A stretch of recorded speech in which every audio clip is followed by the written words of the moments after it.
그 이름 예수, 오늘 기록된 말씀을 중심으로 해서 그 이름 예수라는 제목으로 말씀을 잠깐 묵상하고 기도하려고 합니다. 구약 성경이나 신약 성경이나 우리 하나님께서 어떤 일들을 계획하시고 그 역사하시는데 그 과정에 하나님은 하나님의 사람들을 세우셔서 그 말씀을 알려주시고 깨닫기도 하시고, 또 어떤 경우는 그 하나님이 택한 자들을 통하여 그 하나님의 뜻을, 그 계획들을 이루도록 하시는 것을 성경에 많이 소개되어집니다. 그런데 그 과정 속에 하나님께서 지향하는 것이 있습니다. 그 지향하는 것이 마치 이 땅에 신앙생활하고 있는 성도들의 신앙생활의 정점이다 말할 수 있는 순종과 직결됩니다. 그 순종이라는 것은 하나님의 언약을 근거로 한 하나님의 뜻을 이루는 하나님의 영광입니다. 그냥 무작정 순종이 아니라 그 하나님의 언약을 근거로 하여서 오늘 그 하나님의 뜻을 이룸으로 하나님의 영광이 드러내는 것, 이것이 저와 여러분이 신앙생활의 정점이라고 말하는 순종이 담고 있는 의미입니다. 그래서 고린도전서 10장에 보게 되어지면 우리로 하여금 하나님께서는 너희는 먹고 마시든지 무엇을 하든지 다 하나님의 영광을 위하여 하라라는 말씀으로 그 모든 것들을 정리해 줍니다.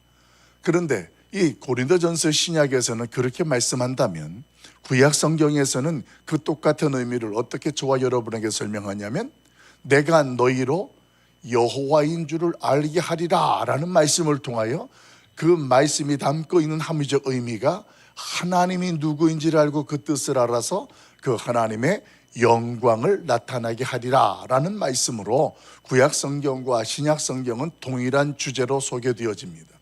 그런 내용 속에 저와 여러분이 어제도 묵상했던 것처럼 하나님은 전쟁이라는 것을 통하여서, 그것은 눈에 보이는 사실이고 역사적인 내용이지만 그 전쟁사를 통하여서 하나님께서 섭리하시고 그 하나님의 뜻을 이루시는 것들을 전제하여 오늘 이 전쟁이 전개되어진다는 것을 성경은 분명히 우리로 깨닫게 했습니다.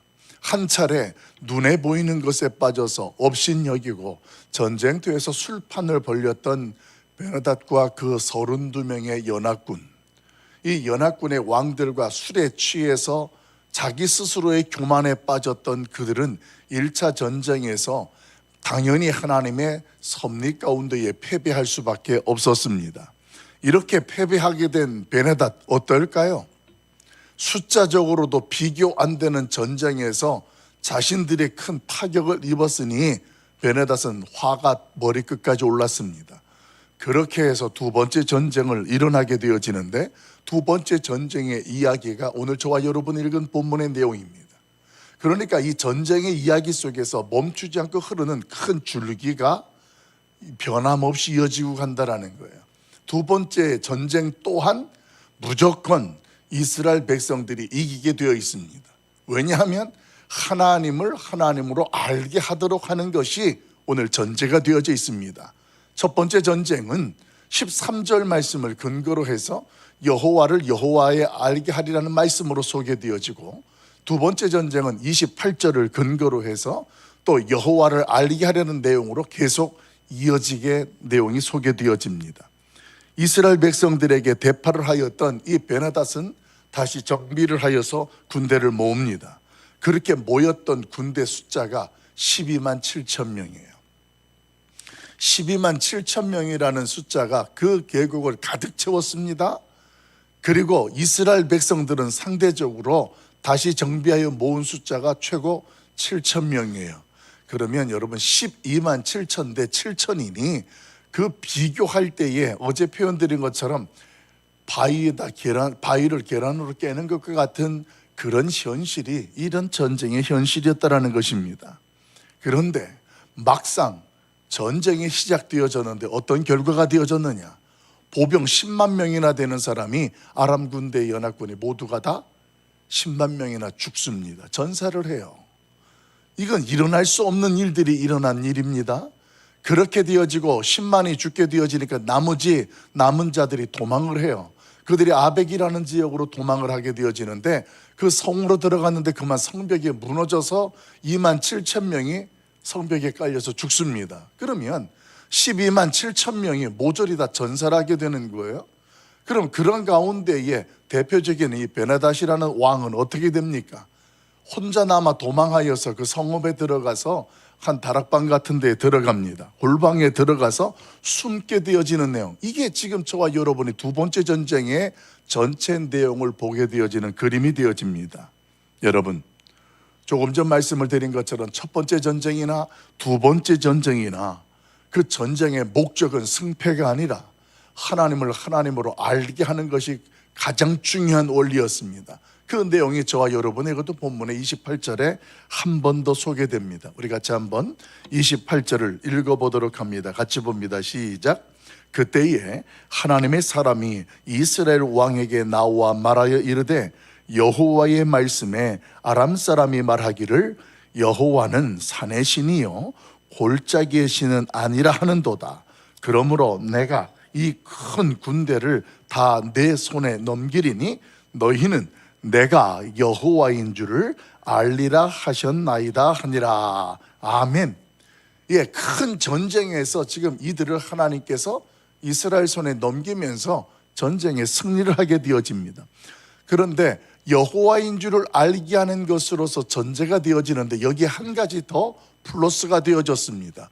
어떤 것이 플러스가 되어졌냐면 1차 전쟁에서 패하게 되자 눈에 보이는 것으로서 그들이 자만심을 가졌던 이 연합군은 패배하게 되어지자 그들이 무엇을 핑계 삼았습니까?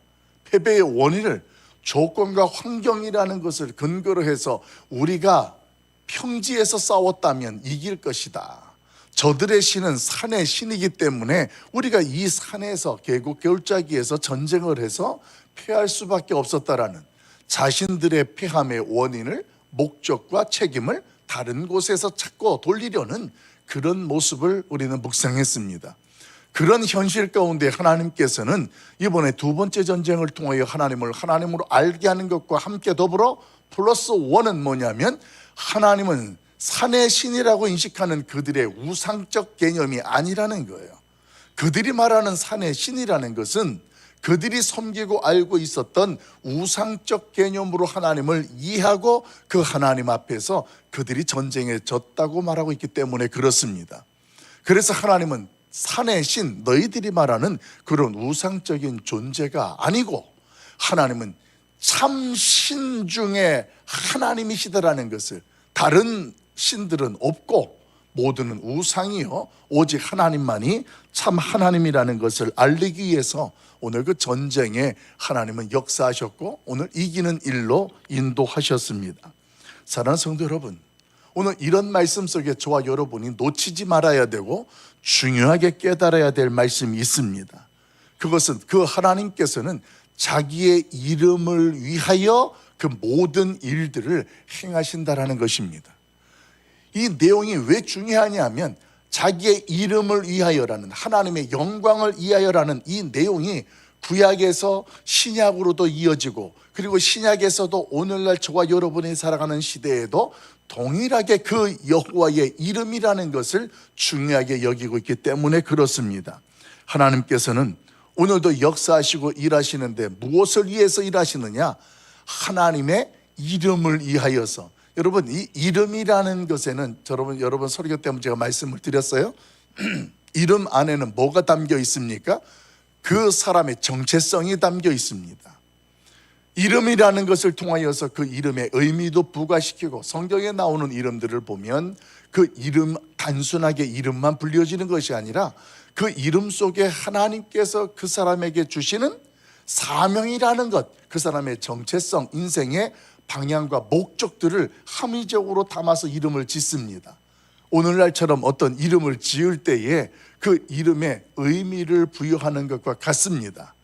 그런 이름이라는 것을 위해서 하나님의 영광, 그 영광을 드러내는데 그 하나님의 이름을 더럽히도록 하지 않도록 하기 위해서 레위기 11장 45절에서는 하나님께서 이스라엘 백성들과의 관계와 그들의 정체성을 이렇게 설명하죠.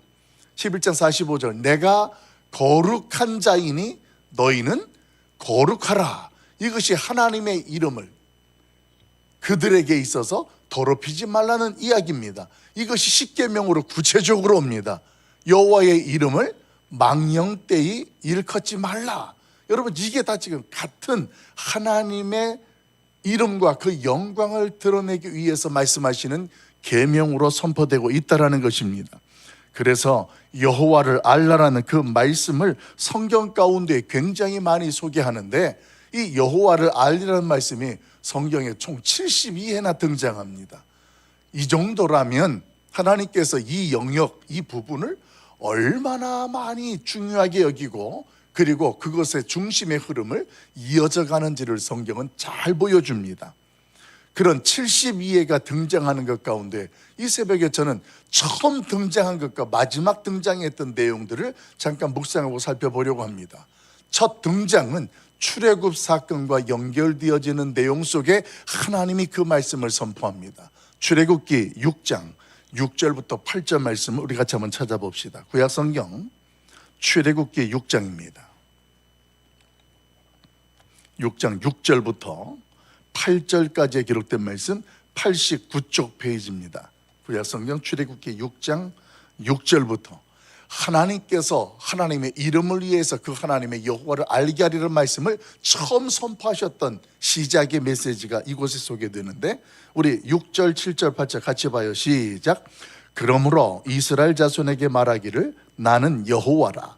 내가 애굽 사람의 무거운 짐 밑에서 너희를 빼내며 그들의 노역에서 너희를 건지며 편팔과 여러 큰 심판들로서 너희를 속량하여 너희를 내 백성으로 삼고 나는 너희의 하나님이 되리니 나는 애굽 사람의 무거운 짐 밑에서 너희를 빼낸 너희의 하나님 여호와인 줄 너희가 알지라. 내가 아브라함과 이삭과 야곱에게 주기로 맹세한 땅으로 너희를 인도하고 그 땅을 너희에게 주어 기업으로 삼게 하리라. 나는 여호와라 하셨다 하라. 아멘. 여기에서 이스라엘 백성들로 하여금 하나님을 여호와로 알게 하리라 라는 말씀으로 하는데, 그 내용이 무엇과 연결되어지냐면 하나님께서는 모세를 불러서 이스라엘 백성들을 출애굽시키라는 말씀으로 이어지면서 이 말이 나옵니다. 그러니까 하나님께서 오늘 출애굽을 시키는 궁극적인 목적은 뭐냐면 그들에게 하나님이 언약하셨던 그 언약을 성취하시는 언약의 하나님 여호와인 것을 그들로 하여금 알고 깨달을 수 있도록 실질적으로 오늘 그들을 언약의 성취 현장에 세우셨고, 모세를 통하여서 애굽에서 가나안 언약의 땅, 약속의 땅으로 들어가게 하셨다라는 것입니다. 그래서 이스라엘 백성들로 하여금 하나님을 하나님으로 알게 하는데, 근데 여기에서 한 가지 더 중요한 것이 있어요. 출애굽 사건을 통하여서 하나님을 하나님으로 알게 하는데 이 첫 말씀이 계속 끊이지 아니하고 72회나 소개되어지는 두 번째 궁극적인 목적은 이렇게 하나님의 언약하신 것을 성취하시니까, 그 하나님의 언약이 하나님이니까 중요한 것은 그 하나님의 언약하신 언약들은 모두 다 그 하나님께서 이루시고 성취한다라는 것을 전제해 주는 거예요. 그러면 이루시고 이루시는 모든 언약의 성취 핵심이 뭘까요? 창세기 3장 15절 말씀에 하나님께서 언약하셨던 아담과 하와가 선악과를 따먹은 다음에 그 핑계대면서 사단 때문에 그렇게 된 하나님께서는 아담과 하와도 심판하시고 징계를 하셨지만 이 사탄에게도 하나님께서 말씀하신 것이 있죠. 여자의 후손이 뱀의 머리를 상하게 할 것이다라는, 예수 그리스도가 이 땅에 오셔서 우리에게 사단의 권세 아래에서 끊으시고 우리를 건지시고 구원하신다라는 메시아의 메시아적 사상과 그 언약이 창세기 3장 15절에 이미 주어졌거든요. 그러니까 그 하나님께서는 지금 여호와인 줄을 알리라, 이스라엘 백성들을 애굽에서 가나안 땅으로 이끌어 가시는 일은 단순한 출애굽 사건이 아니라 하나님의 언약의 하나님이라는 것과, 두 번째는 더 나아가서 내가 너희에게 약속한 창세기 3장 15절에 예수 그리스도, 이 인간들의 죄를 위해서 구원하고 용서하실 메시아가 반드시 언약대로 이 땅에 오시고 성취될 것을 선포하시고 확신을 갖게 하는 분명한 목적이 오늘 여호와를 알게 하시고 그 이름을 위하여 일하시는 언약의 하나님의 분명한 모습이 되는 줄로 믿습니다. 이렇게 깨달아지면 구약과 성경이 언약의 하나님, 여호와 하나님이라는 것이 싹 들어오게 되고 정리가 되어져요. 이 모든 성경의 궁극적인 목적은 언약하신 하나님께서 예수 그리스도가 이 땅에 오실 것을 약속하신 것을 어떻게 이어가시고 성취하시고 이루시면서 믿지 못하는 이스라엘 백성들 하여금 믿게 하시는지, 그 역사 속에 개입하신 하나님의 섭리, 그 가운데 깨닫게 하신 하나님의 역사와 기적, 이런 것들이 구약 역사와 신약으로 이어지고 그 가운데 예수 그리스도가 이 땅에 오시는 것으로 성경은 저와 여러분에게 설명하고 있습니다. 사랑하는 성도 여러분, 그런데 어떨까요? 그런데 현실적으로 이스라엘 백성들이나 오늘 이 시대에 사는 저와 여러분은 하나님의 그 언약보다도 눈에 보이는 현실에 더 관심을 갖는다라는 거예요. 이 시대만 그런 것이 아니라 예전에도 그랬다라는 거예요. 구약 시대도 그랬고 예수님 당시에도 그랬어요. 그러니까 예수님께서 언약의 성취로 성육신에서 오셨습니다만 말씀이 육신이 되어 내가 이 땅에 왔다라는 것이 선포되었음에도 불구하고 오늘 세상 사람들은 눈에 보이는 가치가 더 중요했고요, 내가 살아가는 현실이 더 중요한 거예요. 먹는 일, 마시는 일, 입는 일들이 더 우선인 거예요. 그래서 예수님께서 말씀하시는 거예요. 이런 것들은 언약을 모르고 언약 밖에 있는 자들, 한마디로 이방인들이죠. 이방인들이 다 구하는 것이다. 그런 거는 너희가 그 나라와 그의 의를 먼저 구하면 이런 것들은 다 준다라는 거예요. 언약 안에 속한 자들에게는 구하지 않은 것까지도 다 주신다라는 것, 이것이 하나님의 확실한 의지가 오늘 그 언약 안에서 계속해서 선포되고 있다라는 것입니다. 현실에 관심을 갖다 보니까 이스라엘 백성들이 약속의 땅에 들어갔음에도 불구하고 이게 참 안타까운 현실이에요. 언약대로 아브라함과 이삭과 야곱에게 약속한 언약의 땅에 들어왔잖아요. 그런데 그 땅에서도 그들이 어떤 모습을 보이냐면 하나님의 이름을 더럽힙니다. 우상 숭배를 하는 거죠. 눈에 보이는 거예요. 그렇게 좋은 땅에 들어갔더니 거기에서 하나님은 안 보이는 거예요. 언약은 안 보이는 거예요. 그래서 결국 이스라엘 백성들 하나님께서 돌이키고 깨닫게 하기 위해서 어떻게 하십니까? 그들을 흩으십니다. 이게 이스라엘이 망하는 거예요. 북이스라엘이 722년에 망하고 남유다가 586년에 망하게 되어져요. 그래서 어디로 됩니까? 아수르와 바벨론의 포로가 되어져요. 이게 사실 하나님의 심판이면서 정신 차려라, 나는 너희의 여호와 하나님이다, 이걸 알려주시는 현실이거든요. 그런데 포로 생활을 하면서도 이스라엘 백성들의 현실은 하나님의 이름을 거기에서도 더럽힙니다. 돌이키기는커녕 거기에 우리는 안 돌아가겠다, 여기 안주하고 살겠다, 언약이 없는 거예요. 소수만 스룹바벨과 에스더와 느헤미야와 에스라와 느헤미야와 이 여호수아라는 이런 사람들을 지도자로 해서 1차, 2차, 3차 포로 귀환을 하는데 왜 그렇게 띄엄띄엄 올까요? 사람들이 안정된 삶을 사니까 다시 거기를 돌아가려고 하니 거기는 지금 전쟁 이후에 엉망진창이에요. 가면 고생 바가지라는 것들을 상식적으로 생각하니까 안 가. 여기 더 다 잡았어. 이게 눈에 보이는 것이 현실이 중요한 거죠. 그러다가서 선포되어진 말씀 속에 다음 사람들이, 남은 자들이 몰려서 다시 귀환하게 되어져요. 그런 자들이 돌아와서 그 하나님의 이름을 다시 회복하게 되어지는 일들, 그때에 12 선지자들, 소선지자가 나타나서 그들에게 촉구하고 회개를 외치는 메시지들, 이렇게 되어지는 것이 출애굽기 6장 6절 이하의 여호와를 알게 하시는 이야기로 연결되어지는 거예요. 그럼 마지막에는 언제 등장할까요? 로마서 10장 13절로 갑시다. 신약 성경이에요. 로마서 10장 13절 말씀, 저와 여러분이 잘 아는 말씀이에요. 254쪽, 253쪽이나 254쪽, 로마서 10장 13절 같이 보도록 합니다. 10장 13절 같이 봐요. 시작. 누구든지 주의 이름을 부르는 자는 구원을 얻으리라. 아멘. 이 10장 13절 말씀은 아주 짧은 내용인데 굉장히 큰 하나님의 구원의 그림을 그려주고 있습니다.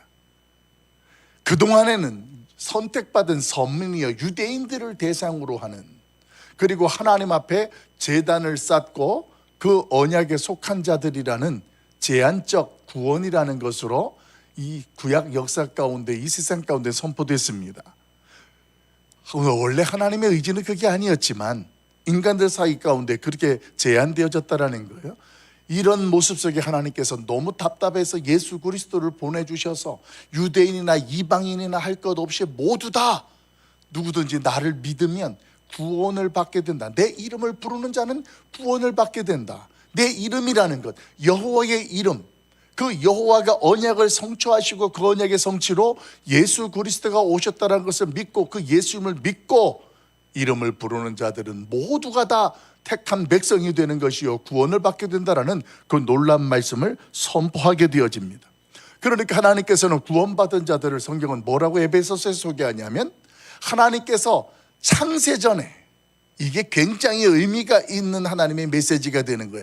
창세전에 택한 자들을 하나님이 부르셔서 그 이름을 믿고 부르는 자는 구원을 받게 하신다라는 전제가 정리되는 거예요.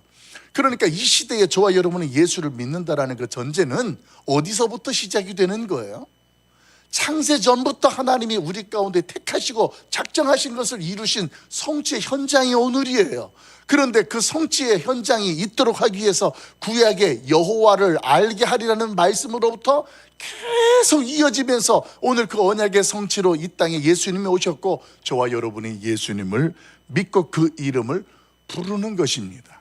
그러면 그 예수 그리스도가 오늘 우리에게서 그런 중심이 되어지는 결정적인 요소가 뭐냐면, 이 땅에 하나님께서 약속하신 하나님의 일을, 그 하나님의 일인 십자가를 예수님이 지셨기 때문에 그래요.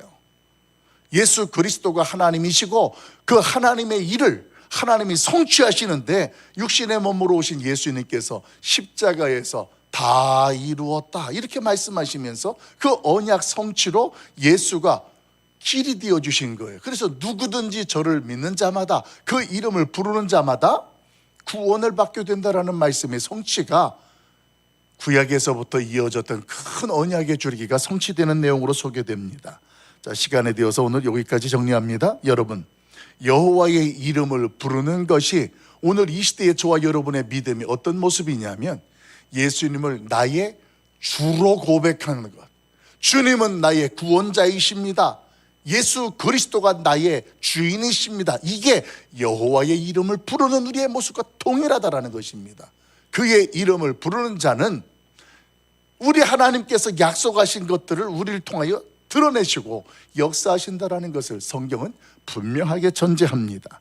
여러분, 이 새벽에도 나의 주 예수 그리스도, 그 이름 예수 그리스도가 언약의 시작이요 언약의 마침이 된다라는 분명한 사실 앞에 그 이름을 나의 주로 고백하며 여호와의 이름을 높이고 영화롭게 하며 오늘도 그 하나님의 자녀로서 그 하나님의 뜻 속에서 행복한 하나님의 사람들로 살아낼 수 있기를, 그래서 언약의 축복 안에 통로가 되어지는 저와 여러분 될 수 있기를 예수님의 이름으로 간절히 축원합니다.